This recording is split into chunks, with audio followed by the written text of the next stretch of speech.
Shambhu border पर जब बड़ी संख्या में किसान जुट गए तो उनको तितर बितर करने के लिए, बैरिकेड से हटाने के लिए पुलिस ने आंसू गैस के गोले छोड़े। और जो किसान हैं, अब वो जो पुलिस ने आंसू गैस के गोले छोड़े थे उसके शेल लेकर जो हैं अपनी बात कहना चाह रहे हैं। ਅਸੀਂ ਦੇਖਦੇ ਨਾਗਰਿਕ ਆ ਦੇ ਸਰਕਾਰਾਂ ਨੇ, ਫੌਜ ਨੇ ਸਾਡੇ ਮੂਹਰੇ ਬਾਰਡਰ ਖੜਾ ਕਰਕੇ ਰੱਖ ਦਿਆ। ਠੀਕ ਹੈ ਜੀ। ਦੇਖਦੇ ਪ੍ਰਧਾਨ ਮੰਤਰੀ ਮੋਦੀ ਨੂੰ ਚਾਹੀਦਾ ਕਿ ਉਹਨੇ 2022 ਦੇ ਵਿੱਚ ਕਿਹਾ ਸੀ ਕਿਸਾਨों की आमदन मैं दुगनी कर दूंगा। दुगनी आमदन अब तक नहीं हुई। इन्होंने जो पिछला आंदोलन चका था किसानों ने, उदो मना हुआ था, माने हुए थे, लागू नहीं करी अब तक। कहना MSP देंगे, जो मांगे है पूरी करेंगे, आज तक नहीं हुई। किसान जे बेचारे खेतों में काम करने वाले हैं, कोई अत्तवादी तो नहीं है। इनको चाहिए कि मोदी को कि इनकी शांतमय जो भी मांगे है लागू करके इनको घर पर शांतमय तोड़ दो।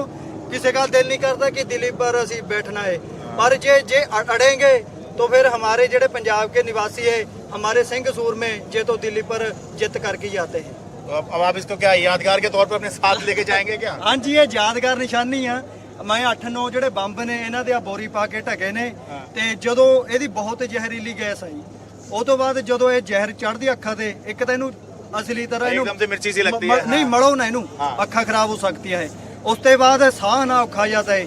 ਇੱਕ ਨੂਣ ਰੱਖੋ उसको चटो हल्का हल्का। पूरी PhD करके आपने भाई और इतो पता लग गया सारा कुछ ही। आंसू गैस के गोले से बचने के 1001 तरीके। हाँ जी, ये बचने के तरीके हैं। ते बोरिया हरेक नौजवान अपने कोल रखन, ते फटने से पहले इसको हाथ मत लगाना, नहीं तो कुछ भी शरीर का अंग खराब हो सकता है। ठीक है, जैसे वो क्रिकेट मैच में वो जीतने के बाद विकेट ले जाया करते थे पहले, या बेल्स ले जाया करते थे, ऐसे यादगार के तौर पर ये जो आंसू गैस फेंकी गई है, गोले फेंके हैं, इसके शेल को ले जाके जो है रखा जाएगा। इलाके याद रखेंगे कभी आंदोलन करके आए। हाँ जी, आंदोलन से लेके आए थे। और शंभू बॉर्डर का हम रुख करते, जहां पर शरद शर्मा हमारे साथ बने हुए, वहां पर स्थिति तनावपूर्ण भी नजर आ रही थी कुछ देर पहले। शरद, इस वक्त क्या स्थिति है वहां पर? अदिति देखिए, एक तो हवा में बहुत ज्यादा आंसू गैस चल रही है, इसलिए गीला रुमाल लेकर यहाँ रिपोर्टिंग करनी पड़ रही है।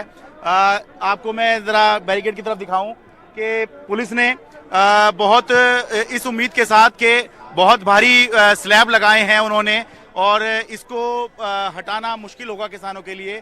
वो अब उनकी जो उम्मीद थी वो अब टूटती दिखाई दे रही है, क्योंकि किसानों ने अपने ट्रैक्टर के जरिए जो भारी स्लैब जो आम तौर पे बैरिकेड पुलिस लगाती थी, उसके बजाय पुलिस ने सीमेंट के भारी स्लैब लगाए थे। तो ऐसे स्लैब को किसानों ने वहां से खींचकर हटाना शुरू कर दिया है। अपने ट्रैक्टर के जरिए किसान एक एक करके इस स्लैब को, जो सीमेंट के स्लैब हैं बहुत भारी हैं, इसको अब खींचना शुरू कर दिया है।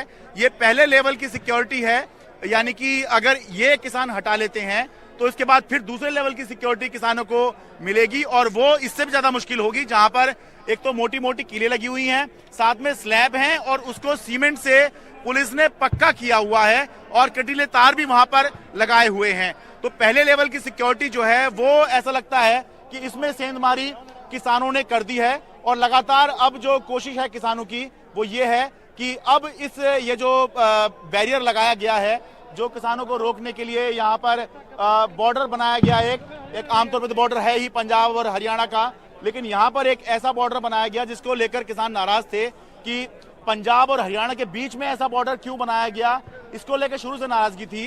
तो और जब इतनी बड़ी संख्या में किसान इकट्ठे हुए तो फिर ये लगभग तय ही मानकर चला जा रहा था कि यहाँ पर आज पिछले जो तस्वीरें थी 2 साल पहले की, 3 साल पहले की, आपको मैं रोक रही हूँ बीच में, हो सकती हैं।